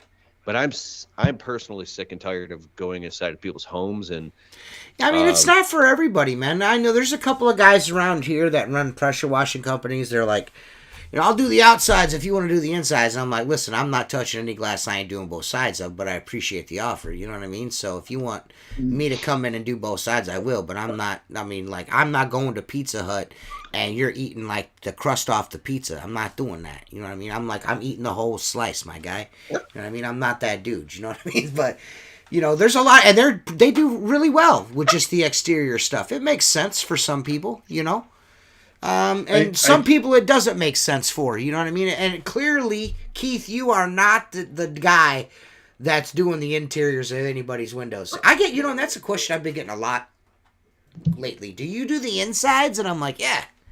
They're like, really? And I'm like, yeah. Oh, I'm like, yeah. Shit. Yeah, it's I wouldn't have a business if I didn't do the insides here Right, because of just because of what we have for windows here. Yeah. Like triple track storms. Yep. Houses built in 1650. It's like you gotta get in there. Yep. Yeah, you gotta do the whole thing. So it's I'm just used to doing it. Like, well, it sounds to me like Keith has got some diversity in his portfolio, like doing the ornamental tree trimming and stuff like that. I mean, you got a lot going on anyways on the exterior of the home, so you're really not missing out on too much, really. What is the inside, like 40%? You know what I mean? For most people, right? like 40% more, you know, on a job, on a window cleaning job. So, I mean, you're making that up doing other things. I know, but we're pissed. Like, right now, we were using Jill's office, and we're going to use them again when we're super busy. But right now, my wife's back to answering all the phones and doing the scheduling. Mm-hmm. I get home from work, she's like, "We're losing so much money by not going in people's houses because she's just picking up the phone all day." They're like, "Oh, you don't do the inside? Bye, bye, bye, Right. bye, bye." And so my head's in my hands here because it used to be me, or I would have a guy with me, but now I don't have the time to go. I don't have the time to do it anymore. And so I got to hire a fucking couple guys who are rock stars and send them out to do it. And just make a whole crew and make a route out of it. Just based on my experience, I've never had every callback I've ever had or complaint I've ever had is by someone that only had the exterior of their windows done. It's never been anybody that's had the inside and out done. People do not realize when they call to have their windows cleaned, they're like, "Can you come clean the windows? They're really dirty on the outside." And then you clean the outside and you're like, go to give them the invoice. Like, they're still, I'm like, yeah, because you only had the outside done. I'll come in and do this one window right here next to the door, and you'll see what I'm talking about. Come in, do the window, and like, all right, and they cut me a check, and I'm out of there. You know what I mean? Like, you know what I mean? How it is, yeah, you know what I mean? It's like, you know, you gotta do the both sides, or don't you can't, you got no room to complain about it. You know what I mean? So, you know, some people, there's a lot of people out there that really don't want you in their fucking house. You know what I mean? I'm not saying every single window cleaning customer that I have wants me inside their home. There is a shit pile that I've been doing them for 12, 13 years and I've never been on the inside of their house.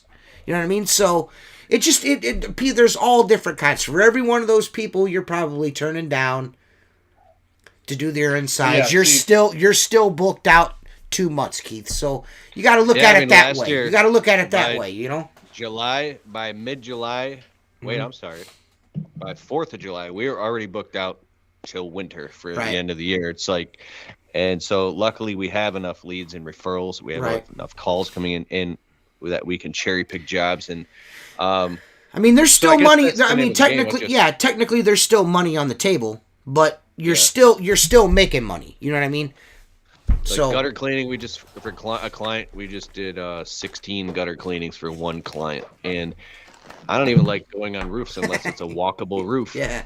And I've just been in so many scenarios and situations, like you go in, or inside of someone's house window cleaning, and they've got these 24-foot high cathedral ceilings with windows that go all the way up. I've had these 2 Sherwin-Williams extended climb telescoping ladders. So one of them was like $400, and that's perfect. But I bring a yoga mat inside of the customer's house. I do a pre-trip inspection. I take pictures of the hardwood floors before I put the yoga mat down, just in case a microscopic grain of sand might be on and cause a little tiny scratch. I put clean towels, and I have this rubber mount on top of it, so it goes so there's no damage. My fucking obsession with not tearing shit up. Dude, I've had so many customers just sit there and analyze. Dude, I've been in thousands of homes, and I guess 99% of them are, 90% of them, everything's fine, and I'm a perfectionist. Like I care so much. Well, you're probably a good window cleaner then. I don't think I'm technically I'm not. I don't have the skill that a lot of these guys have, but I can make windows look perfect. I mean, you can see it. Right. But I mean, I hop like one customer. I hop up on his washer and dryer to get the window in the laundry room so I can open the shade and get the screen out. And as soon as I jumped up on there, I accidentally kneeled on the spot where the aluminum of this brand new washing machine, the metal was so soft it just indented in. I'm like, fuck. So I'm going to the store. I'm getting a plunger trying to pull it out. And then I had to take all the screws off and bend it back up, but it still wasn't perfect. I'm like, dude, how much is it? $700, $800? I'll buy you a whole new one right now. He's like, no, it's fine. I'm like, dude, I'll go buy you one right now. I can't tell you. I will tell you this. I never climb on anything. Never. I never, just because of that. I seen a dude. I went to this house. This lady's like, can you come and give me an estimate? I'm like, cool, I'll come give you an estimate. We're sitting there talking. She's like, and she's like, I don't want you on my counters. She goes, I just had my counters replaced. I want to show you a video. This lady shows me a video of this dude hopping up on a marble countertop and it fucking snapping. Like, and I'm like, never. I've been cleaning windows since 2005. Before that, I was a carpenter and worked in the construction trade for 10 years before this.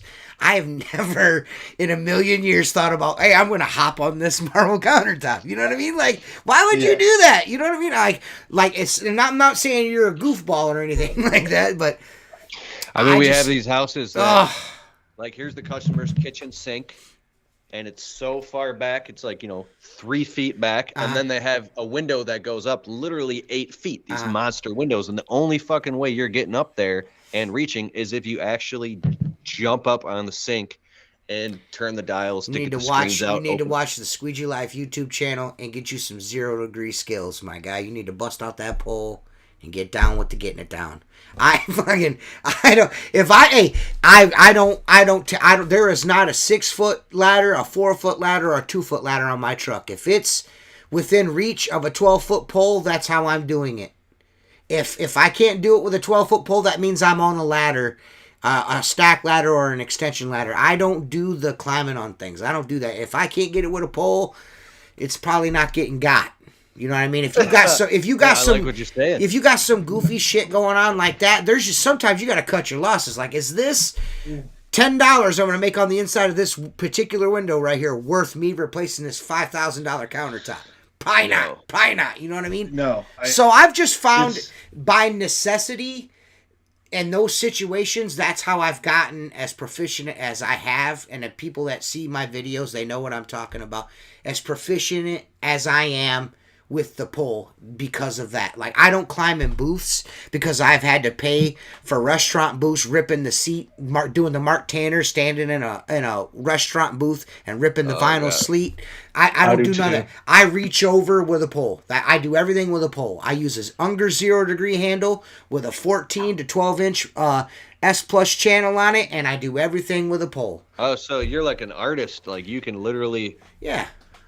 Yeah, I'm the man. Oh yeah, I'm the man. One of his videos with the 0 degree, man, some would say I'm a wizard. I do, like, Palladium windows now. I watch TJ do it, and I probably do it about half as well as he does. But Mark Tanner's been cleaning windows since the '80s, and now he does it too. He's like, I thought it was bullshit. All that flippity doodah shit you do with your squeegee.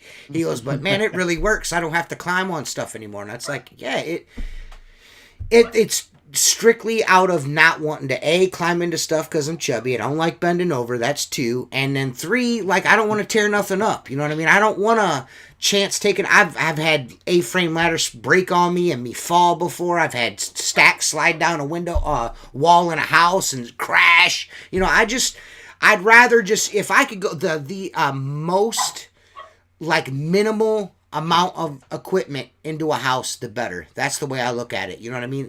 You know what I mean? If I don't have to take a ladder in there, I don't want to climb on nothing.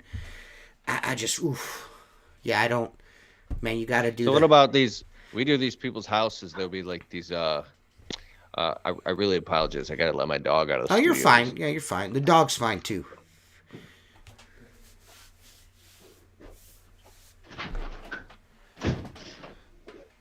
I appreciate all that love in the comments, guys. Yes, Jersey, I am a full-figured male. I am full-figured, and I will tell you guys this right now.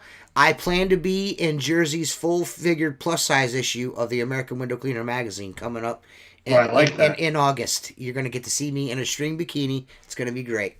It's going to be great. The old banana. Yeah, baby. I'm trying to get down to an A cup. Get rid of this D cup I got. You know what I mean? Somebody told me I need to do an ASMR video for TikTok. Like, I need to attach a microphone to my squeegee so people can hear the of it going down the glass. Do you think I should do that, guys? Is that what you call that, ASMR? Is that what that's called? One of my customers. Well, I was doing a Wendy's this morning, and one of the guys behind the counter is like, "Man, that's so cool. You need to do an ASMR video." I'm like, "What is that? I ain't doing no weird shit, dude." And he's like, "No." He goes, "It's where you like take stuff and you like make noises with it. People love that shit, man." He goes, that's super satisfying to watch too. I'm like, oh, Oh, okay. you put a squeegee in your butt crack and you fart. Yeah, it's gonna be sweet. Can you ask Keith how his dog's been? I know it has disease and he puts a lot of money into it. How's your dog doing, Keith? Money and time. Not the dog I had, but our older dog, Miko. He's a Lhasa Apso. I mean, when I met my wife, she had Miko, and yeah, a couple years ago, I woke up in the middle of the night, and I checked on him, and he was laying there dead, and I put my ear to his heart, no heartbeat, no breath, took his snout, put it to my ear, no breath, back on his heart, and I confirmed he was gone before I woke up my wife. And I said, Miko's gone. She goes, what? And she jumps down, and my wife would freak out, because she loves the dog more than me. Right. But I felt this feeling, man. I believe in the Holy Spirit, and I believe in Jesus. And there was this part in the Bible where a lady touched the hem of his garment, and he goes, who touched me? He's like, her faith was so strong. Mm-hmm. I spun around and I dropped. It was the middle of 3:00 in the morning, and I just started praying to the Lord so strongly and it was like, just like he told the guys who were fishing, Jesus said, they're like, but we already fished over there. He's like, do it again. And then they caught fish. I spun around, I gave the dog mouth to mouth, and I started doing chest compressions and CPR on my dog. I didn't really know exactly what I was doing, but even when I blew into his lungs, I mean, it was just my dog is such a light sleeper. If you just touch him when he's sleeping, he's, I mean, I picked up the dog, he was flopping around and already going stiff. I don't know. I'd assumed, I don't know how long he was like that for, but even when I blew in his lungs popped open because his entire esophagus was shut. He has a megaesophagus. It's a dog disease that's kind of rare. But yeah, basically after the third, I resuscitated him after the third breath, resuscitated him, and all of a sudden he started coughing and the heartbeat came back, and my wife and I were crying, and I figured that maybe the dog would have severe brain damage. Right. We were crying because we thought we were lucky enough that we were blessed with maybe another couple minutes before the dog died. And the craziest thing is, I'm holding him, she's holding him, the body's limp, very faint heartbeat, and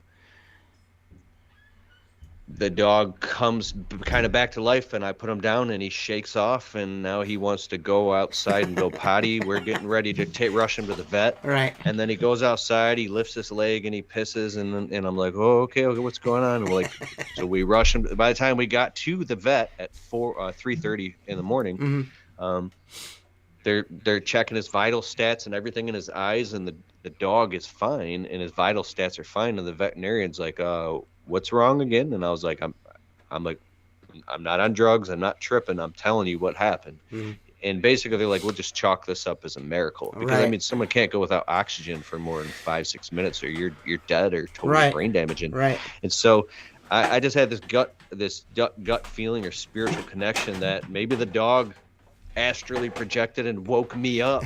Right, like, hey, dude. Moment because, and so I didn't sleep for 6 months. Save me, checking on the dog.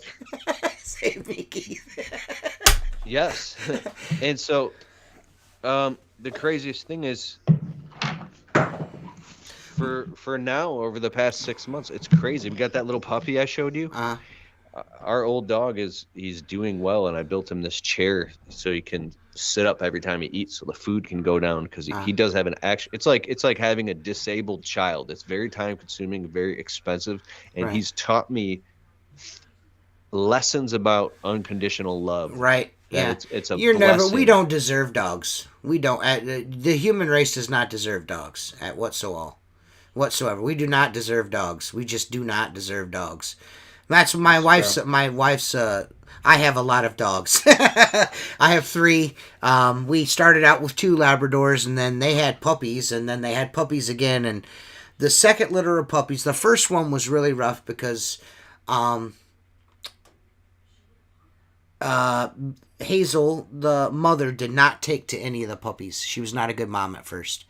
So out of 12 puppies, only 4 survived, and that was really, really hard on Jennifer to put all those little puppies all wrapped up in, you know what I mean, in a shoebox. It was really hard for her to do. And then the second time came, and you know, she had more puppies. She had 12. She had 10 again. She had 10, and 2 of them died. And there was a third one, Chucky, the one that I still have. Her name's Charlie, but we call her Chucky because she acts like a dude. But she was on the verge of passing away, and Jennifer put her in between her, on her in her chest, in between her, and she would sit there and rub her, and she fed her, and that dog is still alive to this day, and it's only because of Jennifer. Jennifer, like, because you know, the mother is not, if she knows immediately which ones are gonna make it. You know what I mean? The dog knows. Like, she smells them, she checks them out, and the ones that she thinks are not going to make it, she's not going to fuss with. She's not going to fuss with them. She'll take care of the ones she thinks are healthy. You know what I mean? There was something off about Chuck. Hazel didn't want nothing to do with her, and Jennifer kept her alive. So I totally understand the pet miracle thing. I get that. I couldn't believe it. I was like, there's no way she's going to keep this little tiny thing alive. And she did. She kept that dog alive. I don't know how she did it, but she did. And that dog is the biggest pain in the ass in the world. She is a holy terror. She's not a bad dog. She is just so excited to see you. Everyone. There's not a person that she has not met that she does not like a whole lot. Like, she's like the backflip kind of Labrador. Like, when she sees you, she's jumping around like, oh my God, hey! You know, so she's, yeah. She went from near death to holy terror very quickly. But we do not deserve dogs. We do not deserve dogs. You know, I will say this has been pretty cool. We're about an hour and 40 minutes in, and I would like to at least give you a little bit of time to, like, if there's anything that you want to get out before we get off of here, anything you'd like to tell everybody, anything we're missing, anything you got going on, your social media for people. Most of these people do follow you, but this will carry on for a long time and get views long after. So if there's anything you'd like to add before we get off here, Keith, the floor is open to you. I appreciate that, and thanks for having me on. Oh man, it's been awesome. Really appreciate it. But yeah, man, it's been great. Yeah, man. If there's one thing I'm learning, I just turned 39, and I have hairs growing gray on the side, and it was bothering me because so much time has passed, and I'm being forced to reconsider what I value in life. And I don't know if you follow Jordan Peterson or any of that type of. Yeah. I'm a Jordan Peterson fan. Nice. So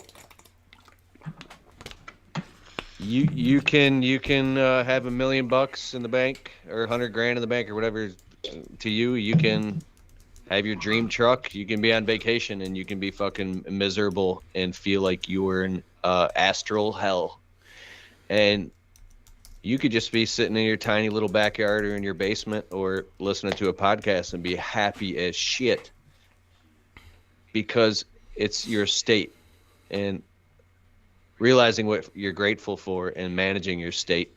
I think life is a series of funerals. It's when you're at a funeral, it's when you're in a lot of pain and you're crying and you become highly receptive to your feelings and you start to like, whoa, it's like you think about that feeling and think about how quickly life goes by and when you're going to be on your deathbed.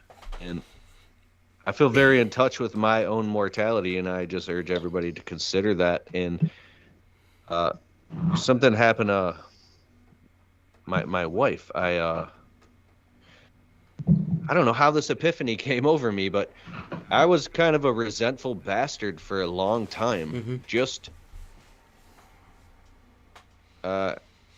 inwardly quiet, just wanting to be successful so bad. And all of a sudden I woke up in the middle of the night next to my wife and she was right there. And I woke up and my dog that I told you about, he was right there sleeping on the bed.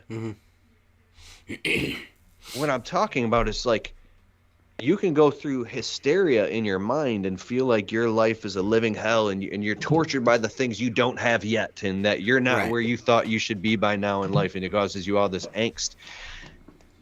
and your wife is still here, or your girlfriend, or whoever, like your dog is like, you still have everything right at your fingertips, and you got a fridge with food in it. And if you have a business, I mean, you're fucking crushing it. Mm-hmm. And we get so obsessed with what we don't have and where we're not at yet that we build a state of misery for ourselves. It's a prison without bars.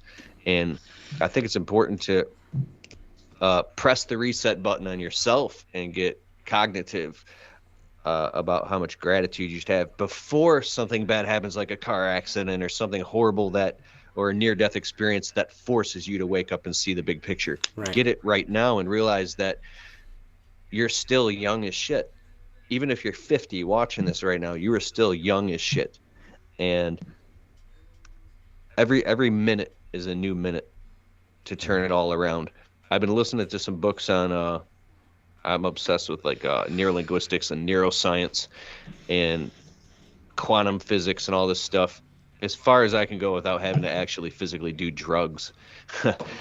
And what I've learned is this entire makeup of who we think we are is just the biology of belief. It's just thoughts that we've repeated over and over, and the haptic feedback that we get. And we've literally, like Tony Robbins one time said, like, they asked him, how did you become Tony Robbins? And he's crazy. He's like, I built this motherfucker.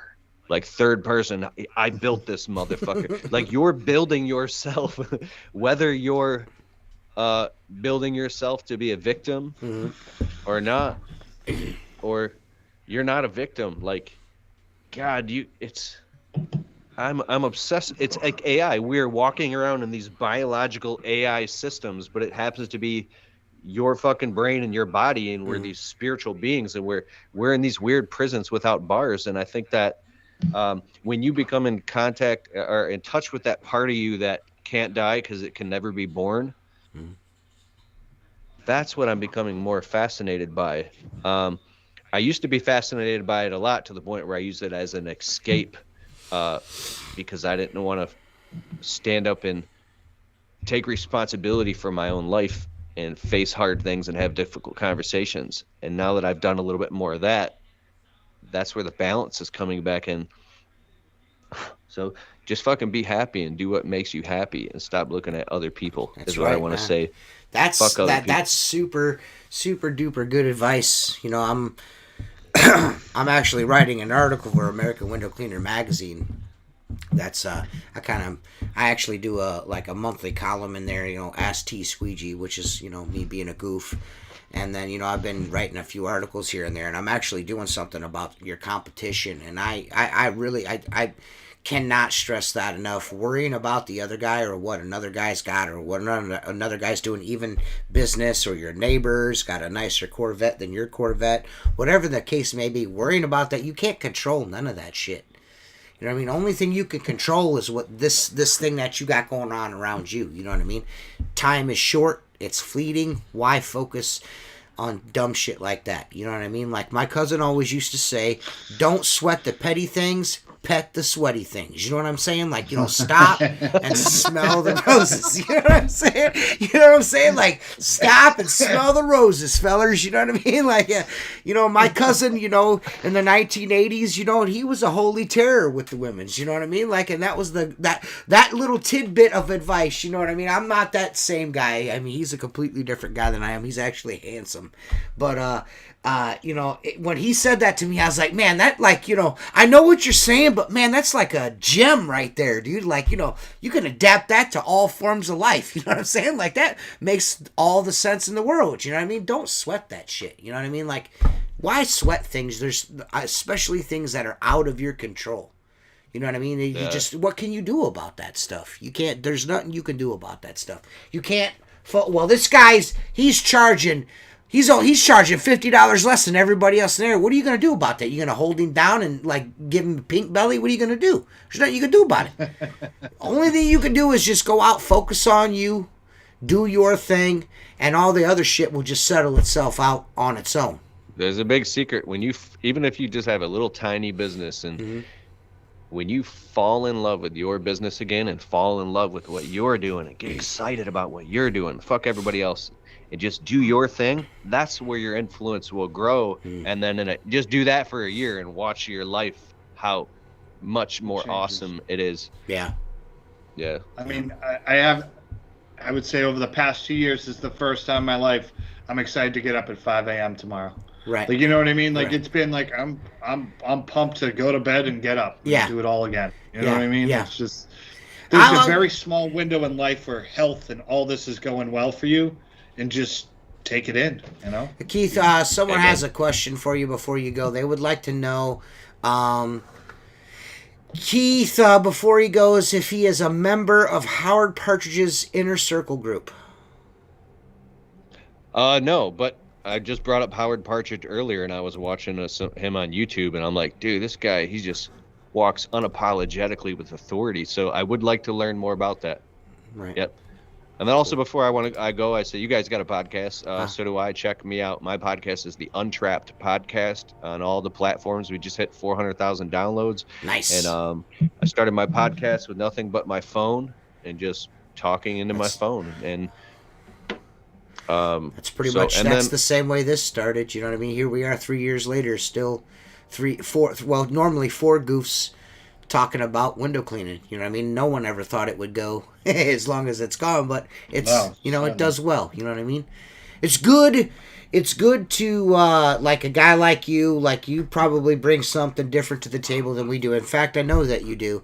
And that would be like, you can't, like Steve-O and Jersey have a podcast. That's completely different from what we do. So it's kind of nice to have that diversity, and you can pick things up. We may be rough around the edges, you know what I mean? But there's gems in this podcast here. There's some really good gems. There's things that a lot of people have learned here. I get emails about it all the time, and I listen to your stuff on YouTube. I watch some of the stuff, and I get things from you. Even though I've been doing this for almost 20 years, I still learn something every single day. So, it's good that you shared that out. So people definitely make sure you go and check that out. Go subscribe to his YouTube channel. Go subscribe to the podcast. Listen and do stuff. Perfect. But yeah, man, Keith, thanks a lot for coming on. You're more than welcome to come back on anytime you want, man. I really look forward to maybe networking with you and talking to you again in the future. If there's anything we could ever do for you, you just let us know. We're here for you, Most man. Definitely, man. Yeah, definitely. We really, really super duper appreciate you coming on. I know everyone's super stoked that you did it. So we'll see you guys next week. Peace. Peace, guys.